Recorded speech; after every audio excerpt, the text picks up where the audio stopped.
Italy, 1965. Part 1. The Descent. The air was thick with the scent of coal and earth, a familiar odor to the men who toiled day after day in the mines beneath Turin. It clung to their clothes, their skin, and the very breath they exhaled. But for Marco Rossi, this wasn't just a job, it was his life. At 32, Marco had spent over half of his years deep beneath the earth, digging, breathing in dust, and relying on the trust he built with his fellow miners. There was an unspoken bond between these men, one that only grew stronger with each passing day of shared hardship. The mine was a place where the light rarely reached, and the world above seemed like a distant dream. Today, however, something felt off, as though the mine itself was holding its breath, waiting for something to happen. Marco noticed it the moment he descended the rickety elevator into the depths. The usual clamor of voices seemed quieter, and the rhythm of pickaxes hitting stone was slower, almost hesitant. Marco glanced at Luigi, his closest friend and fellow miner. Luigi was older, his face weathered by years of hard labor, yet his eyes sparkled with life. But today, those eyes seemed dimmer, shadowed by an unspoken fear. "It feels different today, doesn't it?" Luigi muttered as they strapped on their helmets. Marco nodded, adjusting his gear. "Yeah, something's in the air." He didn't want to admit it aloud, but he could sense it too, a heaviness in the pit of his stomach, like the earth beneath their feet was uneasy. The descent into the mine had always been a ritual. They would gather, exchange words of caution, and descend together, like soldiers marching into battle. As the elevator creaked and groaned under their weight, Marco caught the eyes of the younger miners, their faces pale beneath the layers of dust. Fear was a dangerous thing in a mine. It spread like wildfire, infecting even the bravest among them. Marco's role, unofficial though it was, had always been to keep that fear at bay. He wasn't the strongest or the fastest, but what he lacked in physical strength, he made up for with faith. Marco was a man of unwavering belief. He often spoke about God's protection, about how they were never alone, even in the darkest corners of the mine. His words had saved more than a few men from succumbing to the darkness in their own minds. Today, those words would be needed more than ever. As they reached the bottom, the familiar hum of machinery greeted them. The tunnel stretched out before them, dimly lit by the flickering lamps attached to their helmets. Shadows danced along the walls, giving the mine an eerie, almost haunted quality. Marco took a deep breath, the stale air filling his lungs, and led the way, his pickaxe slung over his shoulder. The men worked in near silence, the only sounds being the dull thud of metal against stone and the occasional grunt of exertion. Every so often, Marco would glance at Luigi, who was working beside him. They had been a team for years, always watching each other's backs. But today, even Luigi's steady hands seemed to falter. Hours passed, and the oppressive atmosphere grew heavier. The mine was deeper than usual today. They had been pushing further into the earth, following the rich veins of coal that promised a bigger payday. But the deeper they went, the more dangerous it became. The walls of the tunnel seemed to close in, pressing down on them with a weight that felt both physical and spiritual. It was Luigi who first voiced what they were all thinking. "Marco, something's wrong. We shouldn't be this far down."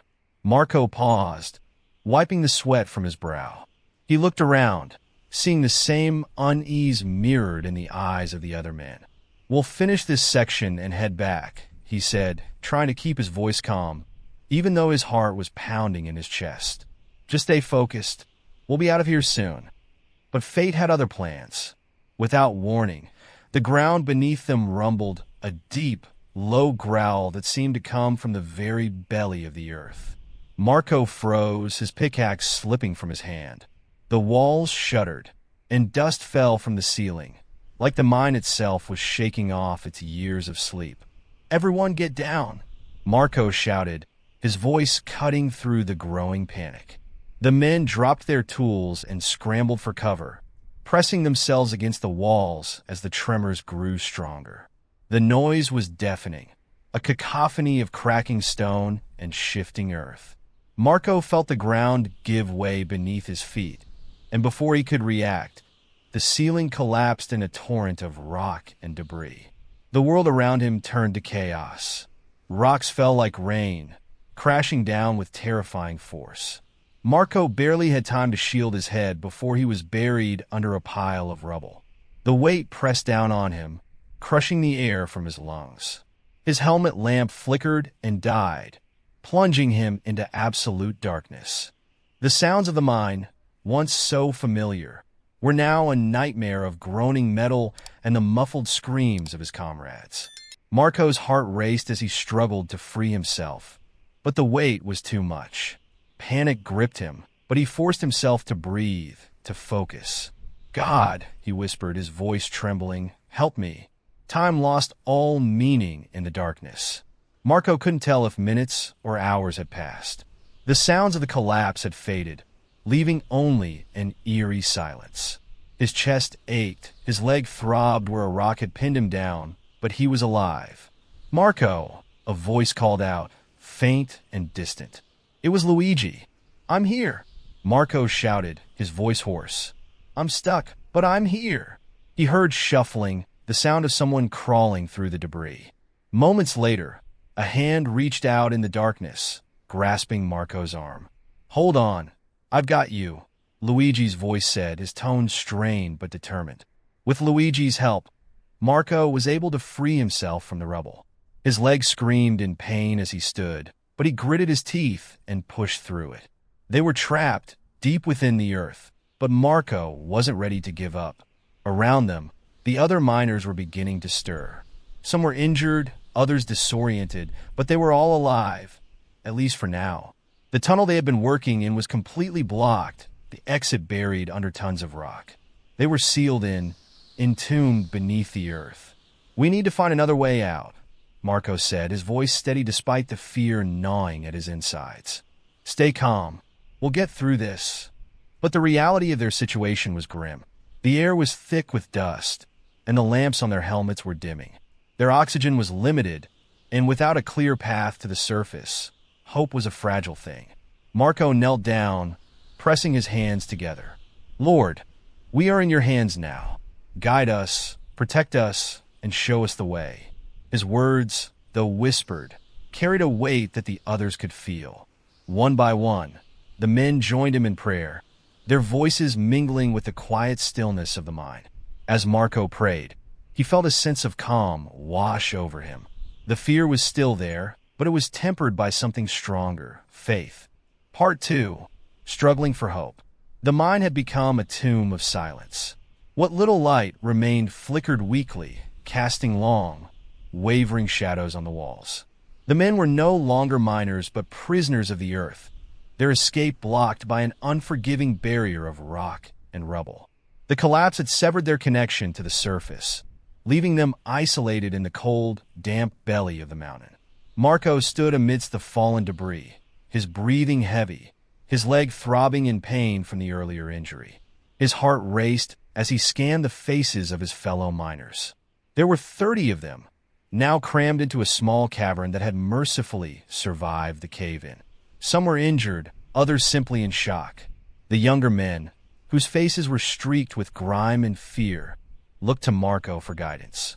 He had always been the quiet leader among them, but now they needed more than a steady hand. They needed hope. Luigi, still weak from helping Marco free himself, sat slumped against a wall, his face pale and drawn. "We're trapped," he said, his voice a hoarse whisper. "There's no way out." For a moment, Marco didn't reply. He could feel the weight of despair pressing down on him, the same weight he saw in the eyes of the men around him. The mine had always been dangerous, but this was something beyond any of their worst nightmares. They were buried alive, with only the thin, stale air and the distant sound of shifting rock to remind them that the outside world still existed. Marco knew that panic was their greatest enemy. It was a poison that would spread quickly if he allowed it, and in the claustrophobic confines of the mine, it would be deadly. He took a deep breath, steadying himself. "No," he said firmly. "There's always a way. We just have to find it." His voice, though calm, had a ripple effect. The men turned to him, their fear momentarily quelled by his certainty. Marco had always been the one to offer comfort in times of trouble, and now, more than ever, they needed to believe in him. "First, we need to assess who's hurt," Marco continued, his tone now more commanding. "If anyone's trapped, we help them. We're all in this together." Luigi nodded, though his eyes were still clouded with doubt. He pulled himself to his feet, wincing as he stretched his aching muscles. Marco, too, moved despite the pain in his leg. They began to check on the others, offering what little comfort they could. Some of the men had minor injuries, scrapes and bruises from the falling rocks, but others were in worse condition. One man, Giovanni, had been pinned beneath a beam when the ceiling collapsed, his leg twisted at an unnatural angle. "We have to get him free," Marco said, motioning to the others. The men gathered around, working together to lift the beam off Giovanni. It took all their strength, their muscles straining under the weight, but finally they managed to pull him out. Giovanni groaned in pain, clutching his leg. "I can't walk," he muttered, his face contorted in agony. "We'll carry you," Marco assured him. "No one gets left behind." Despite the dire circumstances, Marco's words carried an unspoken promise. He would do everything in his power to get them out of there. The men, inspired by his determination, rallied together. They moved Giovanni to a safer part of the cavern and began to organize themselves. Some worked to clear debris, while others tended to the injured. It wasn't much, but it was something, a way to keep their minds focused on survival rather than fear. But as the hours dragged on, the reality of their situation became harder to ignore. The air, already thin and filled with dust, was becoming harder to breathe. Every breath felt labored, like sucking through a straw, and the heat was oppressive, as if the earth itself was squeezing them in its grip. Antonio, one of the younger miners, was the first to break. He had been pacing back and forth, his nerves fraying with each passing minute. Now he collapsed to his knees, his chest heaving with sobs. "We're going to die down here," he cried, his voice echoing through the cavern. "There's no way out. We're all going to die." The men turned, watching in silence as Antonio's fear erupted into a full-blown panic. He clawed at the ground, his hands shaking uncontrollably. "I can't breathe," he shouted. I can't breathe." Marco was beside him in an instant. He knelt down, gripping Antonio's shoulders, forcing the young man to meet his eyes. "Antonio, listen to me," he said, his voice firm but gentle. "You're not going to die. We're going to get out of here, but you have to stay calm." Antonio shook his head, his eyes wild with terror. "How? How can you say that? We're buried alive, Marco. There's no air, no way out." Marco tightened his grip, his gaze steady. "Look at me," he commanded. "Do you trust me?"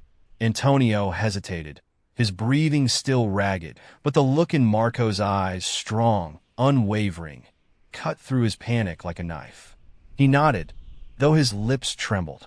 I trust you." "Good," Marco said. "Then you need to trust that we're not alone in this. God is with us. He has never abandoned us, and he won't start now." The mention of God seemed to have a calming effect, not just on Antonio, but on the others as well. Marco had always been a man of deep faith, and his belief had seen him through many hard times.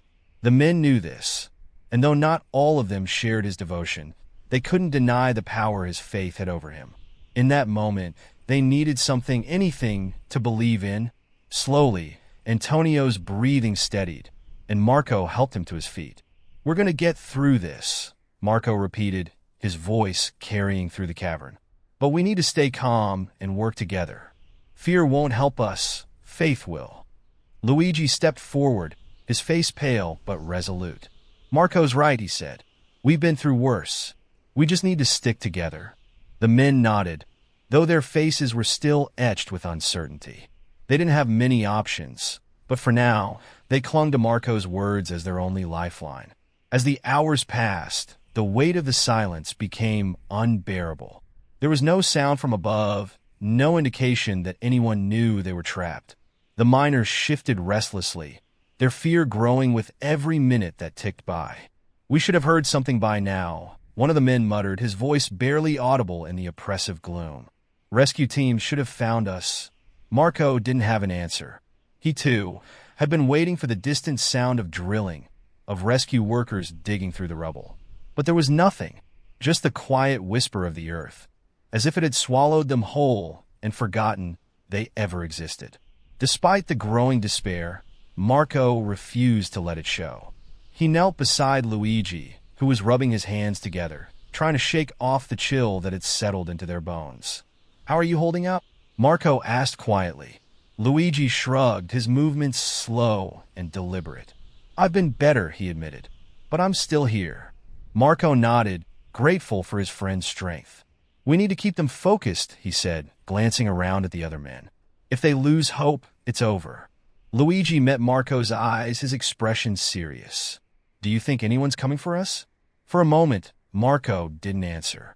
He could feel the weight of the question, the unspoken fear that had been gnawing at him since the collapse.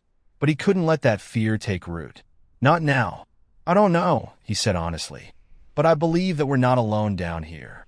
God will show us the way." Luigi didn't respond, but the look in his eyes said enough. He trusted Marco, and for now, that was all that mattered. As the day dragged into night, the men huddled together for warmth, their bodies exhausted from the endless waiting. The faint glow of their helmet lamps barely illuminated the cavern, and the air was growing thin. Every breath was a struggle, and the silence had become deafening. Marco could feel the weight of responsibility pressing down on him, but he refused to give in to the fear. He knelt once again, his hands clasped in prayer. "Lord," he whispered, his voice barely audible in the suffocating darkness, "we are lost, but you are our guide. Show us the way. Lead us to the light." The words hung in the air, fragile but full of hope. The men around him closed their eyes, their own silent prayers joining his. They had nothing left but faith, and in that moment, it was enough. Part 3. Light from the Depths. The passage of time had become meaningless. Days, hours, or minutes. It all blurred into one endless stretch of suffocating darkness and silence. The faint glow of the miners' headlamps had long since dimmed, leaving them with only a sliver of light to cling to. But despite the overwhelming blackness, something in Marco's heart kept him anchored. He could feel the weight of despair pressing down on everyone, but he refused to let it break him. He couldn't afford to. His body ached, his injured leg throbbed with every slight movement, but his mind was sharp, focused on survival. Around him, the men were losing the battle with exhaustion and fear. Some sat slumped against the cold stone walls, their heads resting on their knees, while others lay down, trying to conserve what little energy they had left. The thin air was getting worse. Every breath felt like inhaling through a straw, a shallow gasp that never quite satisfied. Antonio, the youngest of the group, was barely conscious, his face pale and streaked with dirt. Marco had been keeping a close eye on him since his earlier panic attack. The poor kid had been through enough, and Marco wasn't sure how much longer he could hold on. As he sat beside Antonio, Marco could feel the boy's shallow breathing, his chest rising and falling weakly. "Stay with me," Marco whispered, his voice barely audible. "We're not giving up. Not yet." The cavern was eerily quiet, save for the occasional shifting of rocks in the distance. The men were waiting for a miracle, waiting for an end to their suffering, though none of them knew what form that end would take. And then, without warning, something happened. Marco had been deep in thought, praying silently, when a faint glow appeared at the far end of the tunnel. At first, he thought his mind was playing tricks on him, a hallucination brought on by the lack of oxygen. But as he blinked and rubbed his eyes, the light didn't disappear. In fact, it grew brighter, soft and warm, like the first rays of dawn breaking through a storm. "Marco," Luigi's voice, weak but filled with wonder, echoed through the cavern. He was staring at the same spot, his eyes wide in disbelief. "Do you see that?" "I do," Marco replied, his heart pounding in his chest. He struggled to his feet, his legs screaming in protest, but he pushed through the pain. The glow was real, and it was getting stronger, illuminating the rough walls of the tunnel in a soft, golden light. The other men began to stir, their exhaustion momentarily forgotten as they too noticed the light. Murmurs of confusion and awe spread through the group. "What is it?" Antonio croaked, barely able to lift his head. "I don't know," Marco whispered, his voice thick with emotion. "But I think it's our way out." The light was unlike anything they had ever seen in the mine. It wasn't the cold, artificial glow of their lamps or the harsh beam of a searchlight. It was warm, almost ethereal, and it seemed to pulse gently, like a living thing. Marco felt a surge of hope well up inside him, a hope that had been all but extinguished just moments before. He didn't know where the light was coming from, but deep in his heart, he knew it was a sign from God. Without hesitation, Marco turned to the others. "Get up," he shouted, his voice stronger than it had been in days. "This is our way out. We need to follow it." Luigi, still in disbelief, struggled to his feet, his hands shaking. How is this possible?" "I don't know," Marco admitted, his eyes locked on the glowing light. "But it doesn't matter. We have to trust it." The men, weak and battered, found the strength to stand. It was as if the light itself had given them the energy they needed to keep going. They moved slowly, their bodies protesting with every step, but the glow of hope had returned to their eyes. As they approached the source of the light, the tunnel seemed to shift around them. What had once been a dead end now opened into a narrow passage, hidden before by the darkness. The light revealed a path, one that none of them had noticed, or perhaps one that had never been there before. Marco led the way, his heart pounding in his chest as he stepped into the newly discovered tunnel. The air felt different here, cleaner, cooler, as if the suffocating weight of the earth above them had lifted. The walls of the tunnel glistened faintly, reflecting the glow of the light that guided them. The men followed in silence, too awestruck to speak. Every step felt like a miracle, every breath a gift. The oppressive fear that had gripped them for days seemed to melt away in the presence of the light. Marco could feel the strength returning to his limbs, a renewed sense of purpose driving him forward. As they moved deeper into the tunnel, the light grew brighter, illuminating the way ahead. It was as if the very stones were glowing, showing them the path to salvation. The air became easier to breathe, and for the first time since the collapse, Marco felt the weight lift from his chest. "What is this?" Luigi asked in a hushed tone, his voice filled with awe. "How is this happening?" Marco shook his head, his eyes fixed on the light. "I don't know, Luigi, but I believe this is God's hand at work." Luigi's expression softened, his usual skepticism fading in the presence of something he couldn't explain. "Maybe you're right," he muttered, more to himself than to Marco. "Maybe you're right." As the men pressed on, the tunnel widened, the light guiding them every step of the way. They had no idea where it led, but for the first time in days, they had hope. Real, tangible hope. The fear of being buried alive had dissipated, replaced by a sense of wonder and awe. The journey through the tunnel seemed endless, but none of them complained. Each step brought them closer to freedom, to the surface, and to life. Marco kept his eyes fixed on the light, his heart swelling with gratitude. He had prayed for a miracle, and here it was, leading them to safety. The further they went, the stronger the presence of the light became. It filled the tunnel with warmth, a warmth that seeped into their bones and pushed back the cold fear that had gripped them for so long. The men, once weary and broken, now moved with purpose. They believed in the light, just as Marco did. And then, without warning, the tunnel opened up into a larger cavern. The light flooded the space, illuminating every corner, every crack in the stone walls. Marco stopped, his breath catching in his throat as he took in the sight before him. It was beautiful, an ethereal glow that bathed the entire cavern in golden light. The walls sparkled like they were embedded with tiny diamonds, and the air was cool and crisp, filled with the scent of fresh earth. At the far end of the cavern, the light seemed to concentrate, forming a single beam that pointed upward toward a narrow opening in the ceiling. Marco's heart raced as he realized what it was, a way out. "There," he breathed, his voice trembling with emotion. "That's it. That's our way out."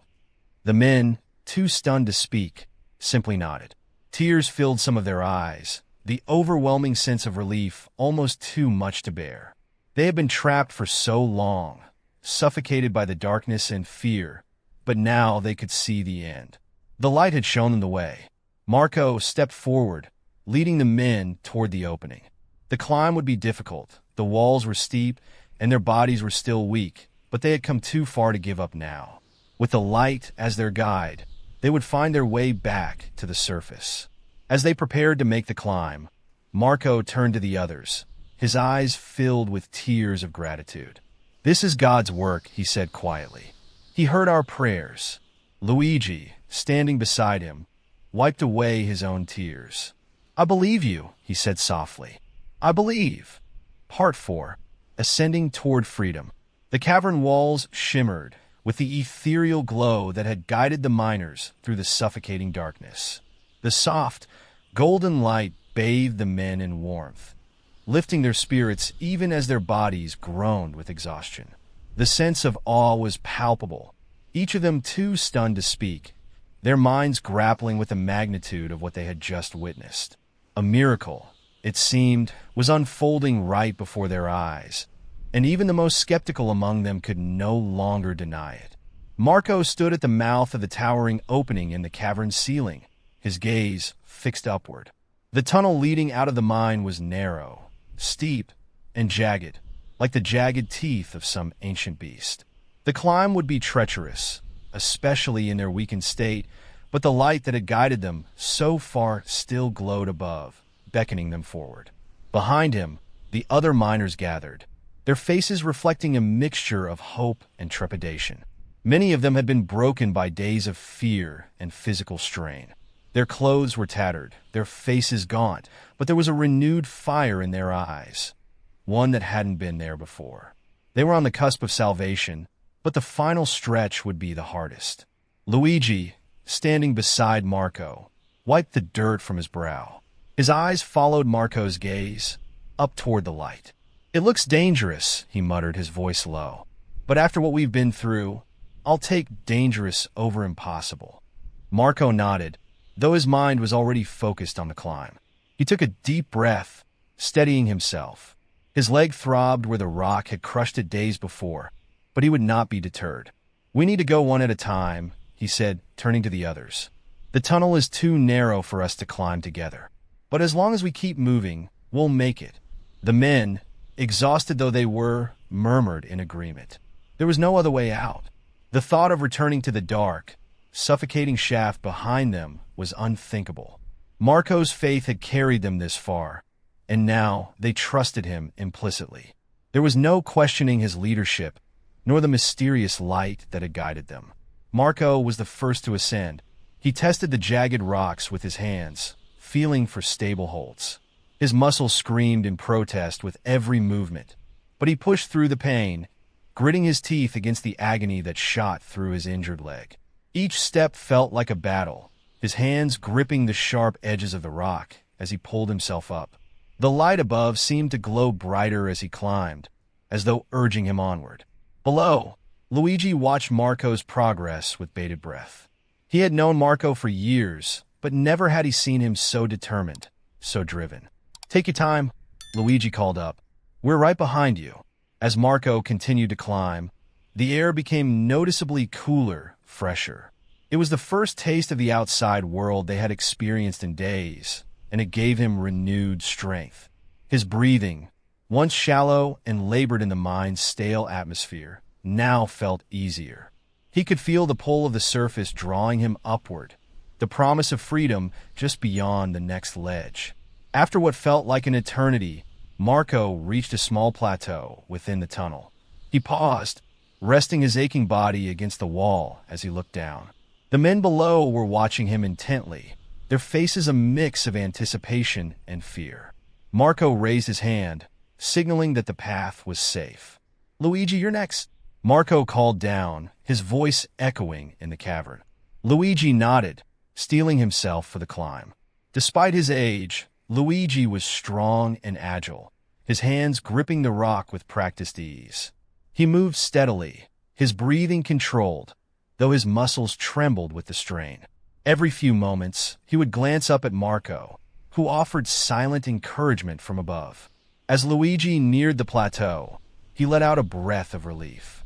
His arms ached, but the sight of Marco waiting for him gave him the motivation to push through the final stretch. With one last pull, Luigi hoisted himself onto the ledge beside Marco, collapsing with a grunt.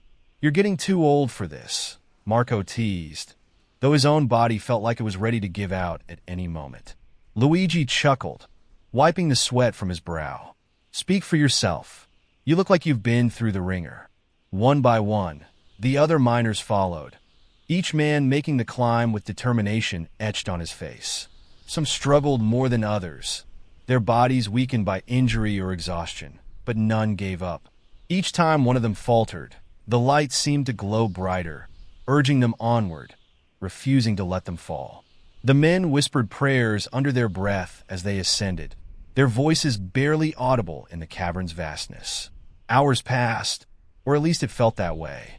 The journey was slow and arduous, but every man made it to the plateau. Their bodies, though drained, were filled with a sense of accomplishment. They had survived the darkness, and now they were inching closer to the light. As the last of the miners reached the plateau, Marco looked up toward the final stretch. The opening above was still narrow, but through the gap, he could see a sliver of the outside world, a glimpse of the sky, streaked with the soft hues of dawn. His heart swelled at the sight. They were almost there. "We're close," Marco said, his voice filled with emotion. Just a little farther. The men gathered around him, their faces illuminated by the light above. For the first time in days, they could feel the weight of the earth lifting from their shoulders. The oppressive darkness had given way to hope, and that hope now fueled their every movement. Marco climbed the final stretch with renewed vigor, his hands gripping the rocks with confidence. The cool breeze from above brushed against his skin, filling his lungs with fresh air. His heart pounded in his chest, not from fear, but from the sheer exhilaration of knowing they were about to be free. As he reached the top, Marco pulled himself through the narrow opening, his body trembling with exhaustion and relief.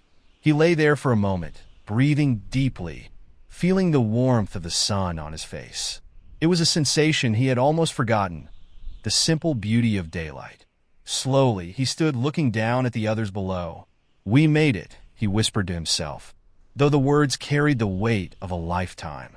He turned, extending his hand down to Luigi, who was the next to climb through. Luigi's eyes were filled with tears as he grasped Marco's hand and pulled himself out of the tunnel. He looked around, his breath catching in his throat as he took in the sight of the world outside. The sun, the trees, the open sky. It was more beautiful than he had ever imagined. One by one, the miners emerged from the tunnel, their faces streaked with dirt and tears. They collapsed onto the ground, some of them crying openly, others too stunned to speak. The light that had guided them through the mine was gone, replaced by the natural brilliance of the sun rising on the horizon. But the memory of that miraculous light would stay with them forever. Marco stood among them, his heart full of gratitude. He looked up at the sky, whispering a silent prayer of thanks. They had been saved, not by their own strength, but by something far greater. Part 5, A New Beginning. The cool breeze of the early morning felt like a blessing from the heavens. It carried with it the scent of fresh earth and pine, a sharp contrast to the suffocating air of the mine that had been their prison. Marco stood at the mouth of the tunnel, the last to emerge, his eyes adjusting to the brightness of the sun. The world seemed different now, sharper, more alive. Every breath of the crisp air filled his lungs with a sense of renewal. Around him, the other miners sat or lay on the ground, too weak to stand, but overwhelmed with emotion. Some wept openly, their tears cutting clean lines through the dirt on their faces. Others simply stared up at the sky in silence, their minds struggling to comprehend the miracle they had just experienced. The once hopeful light that had guided them had faded, replaced by the natural glow of the rising sun. But in each of their hearts, that mysterious light still burned. Marco could feel it, an unshakable conviction that what had transpired was nothing short of divine intervention. Nearby, Luigi sat with his back against a tree, his eyes closed as he savored the fresh air. His hands, rough and bruised, rested on his knees, and his breath was slow, deliberate. He looked older now, as though the ordeal had aged him in ways the years had not. But there was also peace in his expression, a quiet acceptance of something larger than himself. Marco made his way to Luigi, sitting down beside him. For a long moment, neither of them spoke. The silence between them was heavy, but not uncomfortable. It was the silence of two men who had faced death and emerged from the darkness together. Luigi opened his eyes, glancing at Marco with a tired smile. "You were right, Marco," he said softly.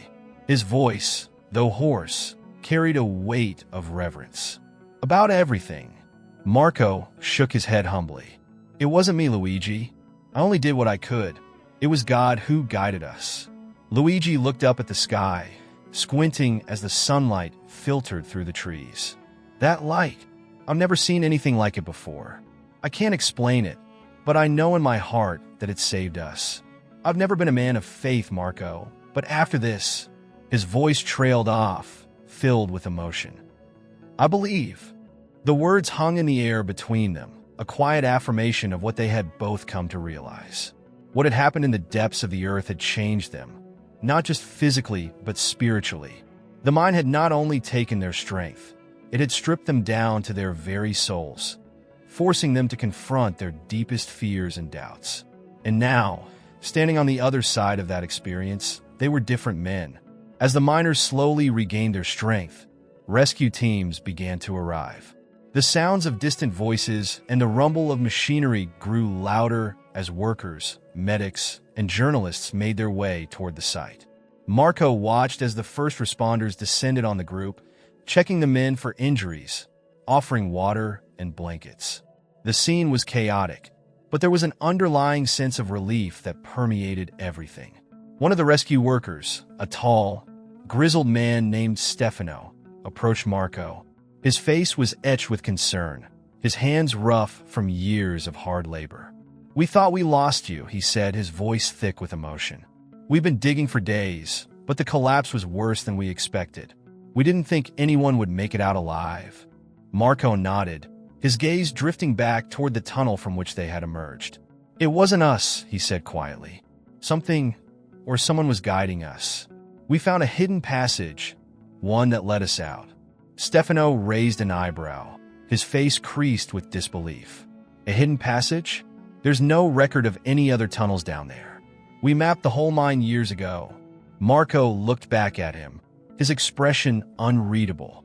"I know, but it was there, and there was a light, something none of us can explain." Stefano stared at him for a long moment before shaking his head, a wry smile tugging at the corner of his lips. "I don't know what happened down there, but I'm just glad you're all alive." The rescue effort continued as more miners were tended to. Some were airlifted to hospitals for treatment, while others were loaded into ambulances. The scene was a whirlwind of activity, but through it all, Marco remained calm. He felt as though he were watching it all unfold from a distance, detached from the chaos. His mind was still in the cavern, with the light. Later that day, when the initial rush had died down and the sun hung high in the sky, Marco gathered with the surviving miners near the base of the mountain.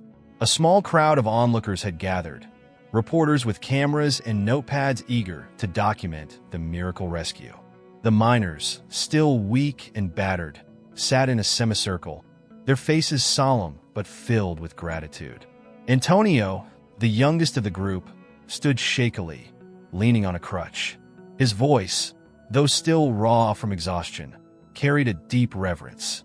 "I just want to say something," he began, his eyes scanning the faces of his fellow miners. "We wouldn't be here if it wasn't for Marco, and for the prayers he led us in. When everything seemed lost, he reminded us to have faith. And that light, it was real. I saw it. We all did." There were murmurs of agreement from the group, heads nodding, eyes filled with awe. Antonio continued, his voice growing stronger.